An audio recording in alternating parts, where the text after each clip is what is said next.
3। मीना का घर ठीक से ही चल रहा था। मतलब अब सास और बहू दोनों कमा रही थी, खुद की जिंदगी जी रही थी, मिलजुल कर रह रही थी। लेकिन कहते हैं ना, दुख के दिन नहीं टीके तो सुख के दिन कैसे।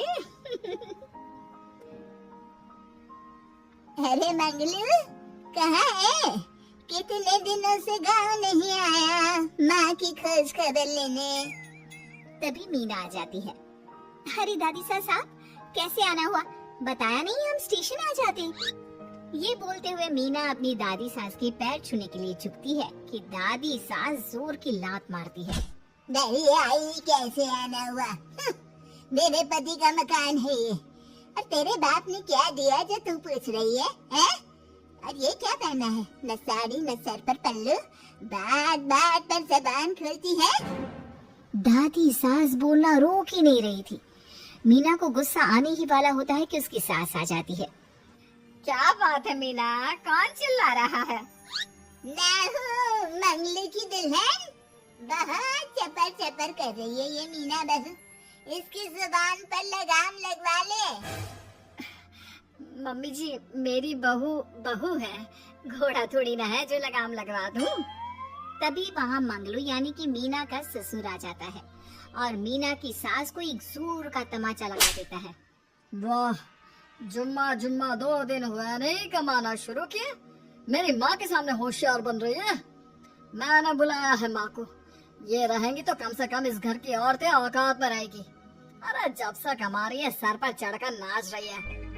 चिंता ना कर मंगलू, मैं आ गई हूँ ना, दोनों को लाइन में लगा कर रखूंगी। दोनों बहू ने मेरे मंगलू की जिंदगी खराब कर रखी है। तभी वहाँ पोता यानी कि मीना का पति आ जाता है। पोता जो कि दादी का दीवाना था। दादी मुझे क्यों नहीं बताया कि आप आने वाले हैं? मैं गांव आ जाता कार लेकर आपको लेने। अरे तू तो जानता ही है, कार में बैठ नहीं पाती। पता नहीं बहुत दिनों से लग रहा था कि तू और मंगलू परेशान है। आज मन नहीं माना तो आ ही गई मैं। देख यहाँ आकर पता लग रहा है। क्या पता लग रहा है दादी? यहाँ तो सब ठीक है, किसी को कोई परेशानी नहीं है। क्यों माँ, क्यों मीना, क्या हो गया? इन दोनों को क्यों परेशानी होगी? इन लोगों ने तो परेशान करके रखा है। माँ और मीना के बारे में कैसी बात कर रहे हैं पापा? क्या हो जाता है आपको रह रहकर? तू तो खाना बना बना कर बेशर्म हो गया है, लेकिन मैं नहीं। मेरी माँ आ गई है अब इस घर में। अब यहाँ सब वैसे ही रहेंगे जैसा मैं चाहता हूँ। देख मंगलू, तेरी बहू काम करती है तो मुझे कोई लेना देना नहीं है, लेकिन मेरी बहू कोई दर्जी का काम नहीं करेगी, साफ साफ बोल रही हैं। लेकिन दादी साहब, वो तो बहुत अच्छा बुटीक चला रही है। बहुत अच्छा चला रही है, लेकिन हम लोगों ने अपने घर की बहू से ना काम नहीं करवाना। अरे इसके बाप को शादी के वक्त ही बोल दिया था। और इसके बाप जिन्होंने दहेज में एक साइकिल दी थी ना, किसे हाथ जोड़कर कह रहा था, मेरी बेटी आपके घर आ गई, इससे सौभाग्य कुछ नहीं। अब देखो इसकी बेटी बहू आ जाने के बाद सर पर चढ़ रही है मेरे मंगलू के। मीना जो कि सास की बुराई सुनकर परेशान हो जाती है। दादी सा छोटा मुंह बड़ी बात। लेकिन क्या पिताजी ने आपको बताया नहीं? सासू माँ ने अपने पैसे से ससुर जी के जन्मदिन में कार दी थी। ससुर जी इतने साल से स्कूटर से जाते थे, अब कार से जाते हैं। क्यों ससुर जी, बताया नहीं आपने? क्यों रे मंगलू, कार ले ली तूने? मुझे तो तू पैसे भी नहीं भेज रहा। 2 महीने से कैसे कैसे दिन काट रही थी और तू यहाँ कार से घूम रहा है। आप भी सासू माँ को अपने बैंक अकाउंट की डिटेल दे दीजिए दादी साहब, वो डाल दिया करेंगी पैसे आपके अकाउंट में। क्यों सासू माँ? मंगलू यानी कि मीना का ससुर, जिसने अपनी माँ को गांव से सिर्फ अपनी बीवी को लगाम लगाने के लिए बुलाया था, ये सब देखकर जोर से चिल्लाता है। मीना बहू, चलो दादी सास आई है, ये नहीं कि खाने पीने का इंतजाम करे। अरे माँ, तू भी किन लोगों की बात में आ रही है? चल मेरे साथ मेरे कमरे में चल। ससुर अपनी माँ को लेकर कमरे में चला जाता है और दोनों बैठकर वैसे ही पंचायत शुरू कर देते हैं जैसे कोई बहू अपनी माँ से सास की बुराई कर रही हो। देख मंगलू, गलती तो तेरी ही है। जो तूने घर की जनानियों को काम के लिए बाहर निकाला। दूसरे तेरे पापा को देखा था, कभी मुझसे फालतू बोलते। अरे मरते दम तक तेरा बाप मेरी मुट्ठी में रहा है, यही सिखाया था मैंने तुझे। क्या बोलूं माँ, जब से ये मीना बहू घर आई है ना, इसने घर का सारा इतिहास भूगोल बदल कर रख दिया है। उस तितली से तो मैं बाद में निपटूंगी, पहले तेरी वाली को तो ठीक कर दूं। अरे बहू क्या आ गई, खुद को टाटा अंबानी समझने लगी है। माँ देख, जो भी हो, इस बात को याद रखना कि हमारे घर की परंपरा क्या है। औरतों का औकात में रहना जरूरी है। अरे बहू के साथ मिलकर माँ ये बात उड़ती रहती है। बेटा देख, गलती तो तेरी भी है, क्यों तूने इसे काम करने की छूट दी।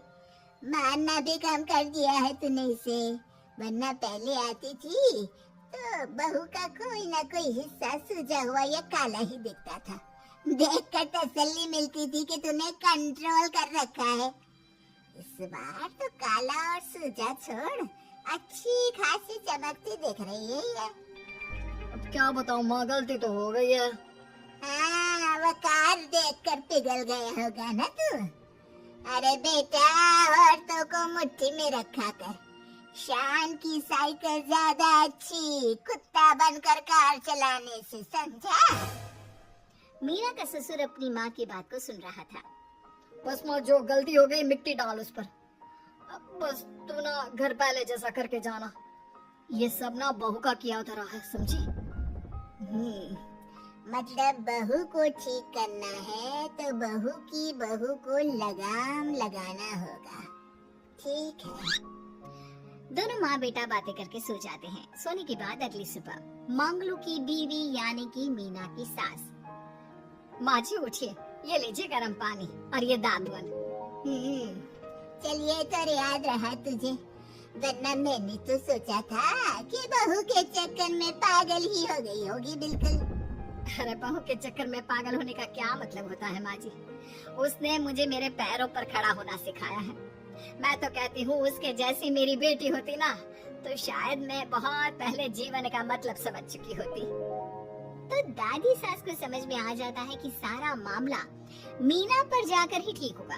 वो सोच लेती है कि अपनी बहू को छोड़कर पहले मीना को सही करना है। फिर अगले रोज, अरे मेरे पोते के पास तो मेरे पास बैठने का वक्त भी नहीं है?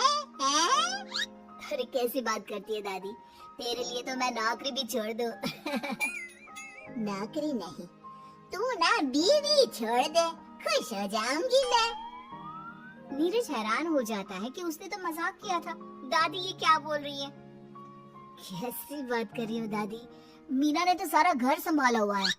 पहले तो घर गिरा जा रहा था ना, तेरी मीना के आने के पहले ना घर में चूल्हा जल रहा था, ना कोई रोटी खा रहा था। क्यों?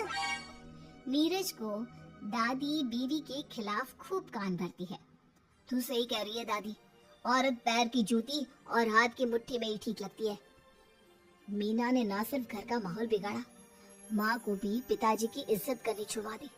अब ठीक बोल रहे हो, घर को बिगाड़ने की मेन जिम्मेदार तो मीना ही है दादी। अभी उसे ठीक किए देता हूँ। तभी वहाँ पिता भी आ जाता है। देख बेटा, तो रोटी कम खाना मंजूर, लेकिन इन औरतों के आगे झुकना मंजूर नहीं। तेरी दादी ने घर की परंपरा बना कर रखी, मजाल कि मेरा बाप मेरी माँ के सामने कुछ कह लेता। पर पापा, एक बात पूछनी थी।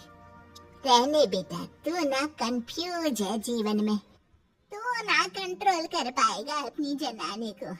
मंगलू, मेरी तो टिकट ही करा दे गाँव की।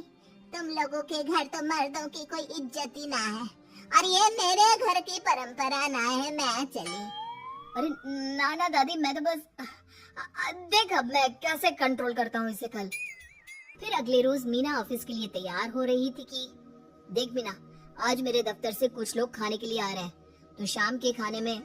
लेकिन आज तो मेरी मीटिंग है, फिर घर आने में मुझे देर हो जाएगी। तो मैं क्या करूँ? बोला ना शाम को खाना बनाना है तो बनाना है, समझी।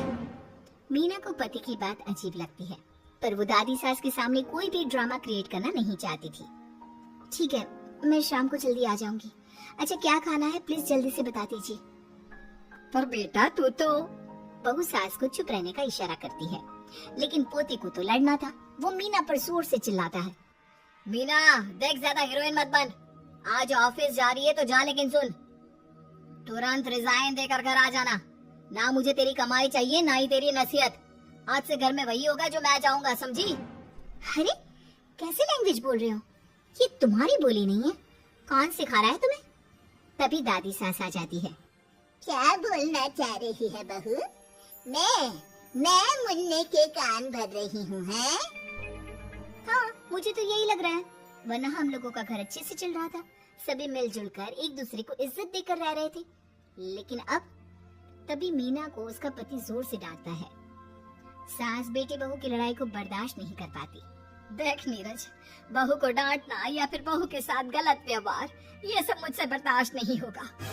वाह रे वाह, सारी जिंदगी जो पति की डांट और मार खाती रही, अब बहू को थोड़ी सी डांट क्या पड़ी, गुस्सा आ गया। हाँ माँ, क्या हो गया? मैंने तो मीना को कहा कि देख नीरज, मेरी बहू को कुछ नहीं कहेगा तू। ये माँ ही होती है जो अपने बेटे को औरतों की इज्जत करना सिखाती है। लेकिन कोई औरत अपने बेटे से बहू को मारना या डांटना सिखाए तो ये शर्म की बात है। मैं नहीं चाहती कि तू औरतों की इज्जत ना करे, जबकि मैं खुद एक औरत हूँ। दादी सास बहू की बात सुनकर शर्म से सर नीचे कर लेती है। सच कहा सासू माँ, एक रानी ही अपने बेटे को राजकुमार की तरह पालती है, जो दूसरी औरतों का सम्मान करे। काश दादी सास भी पिताजी को अच्छे संस्कार दे पाती। मीना की बात सुनकर दादी सास उन लोगों से माफी मांगती है। मैं समझ गई बहू, औरतों की बेइज्जती करने को घर की परंपरा समझती थी, झूठी शान समझती थी। वो सब गलत है। औरतों की इज्जत से घर में माँ लक्ष्मी और सरस्वती का वास होता है। मुझे माफ कर दो।